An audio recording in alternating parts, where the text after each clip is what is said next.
Hello, brothers and sisters in Christ. My name is Lam Lup Meng, and I'm one of the elders here at Grace Baptist Church.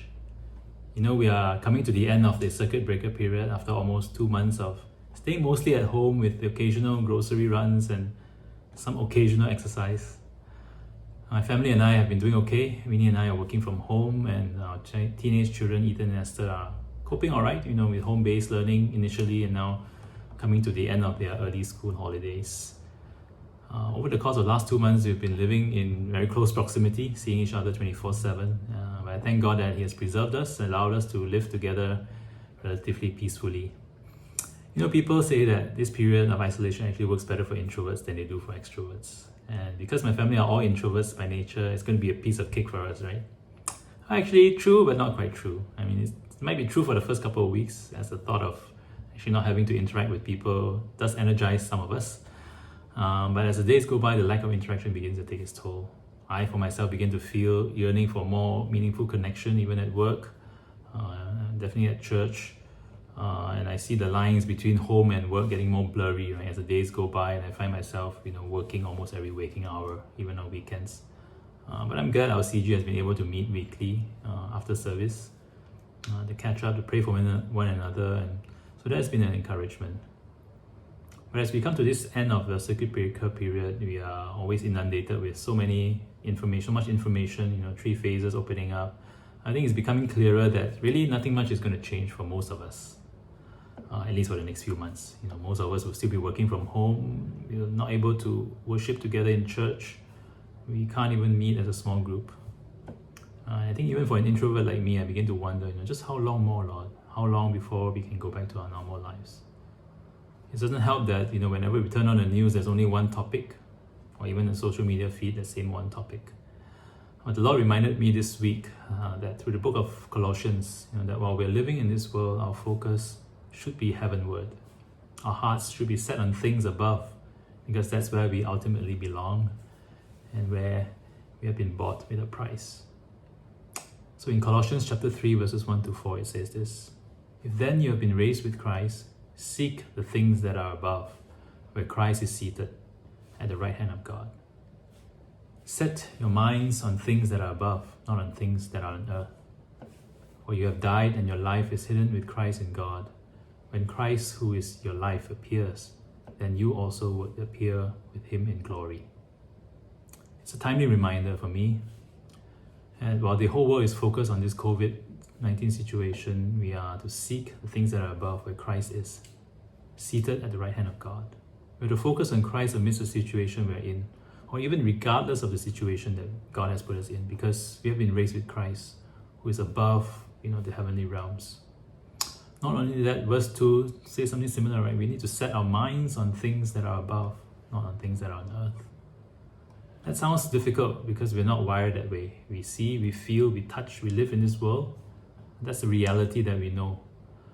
But Paul gives us 2 reasons why we have to set our hearts and minds on things above. First reason in verse 3: "For you have died, and your life is hidden with Christ in God."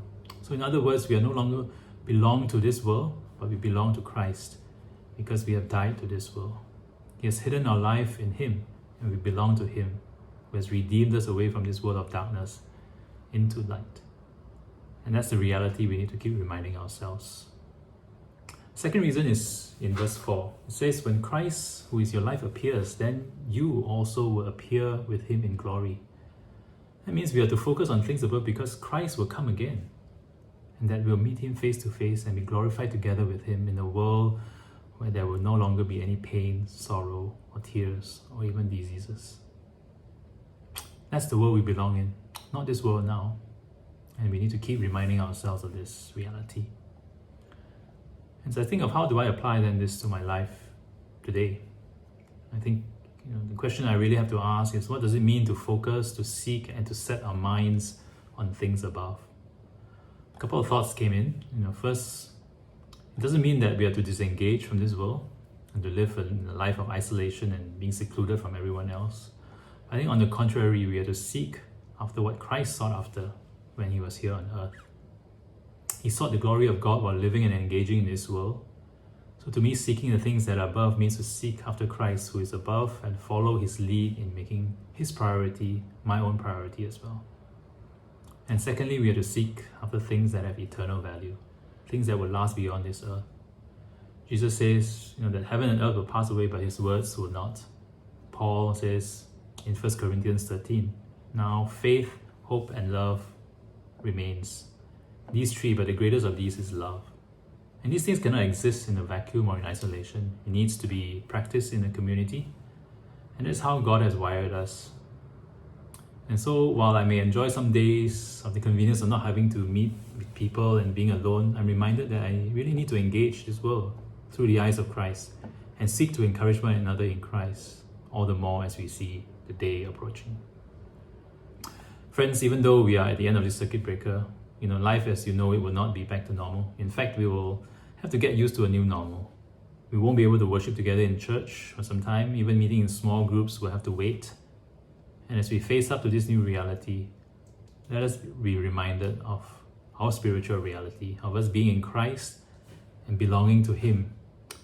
And that we should look and seek after things above by engaging with this world through the eyes of Christ, and to seek to encourage one another in love, because these are the things that will last beyond COVID-19 and even beyond this earth and into eternity. So seek out Christ, seek out his community, practice loving and encouraging one another in faith, hope, and love. Join a CG or a small group if you are not already in one.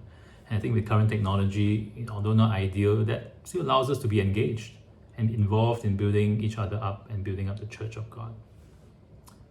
So let us all be engaged, not isolated, be in this world, but not of this world, and most of all, abide in Christ.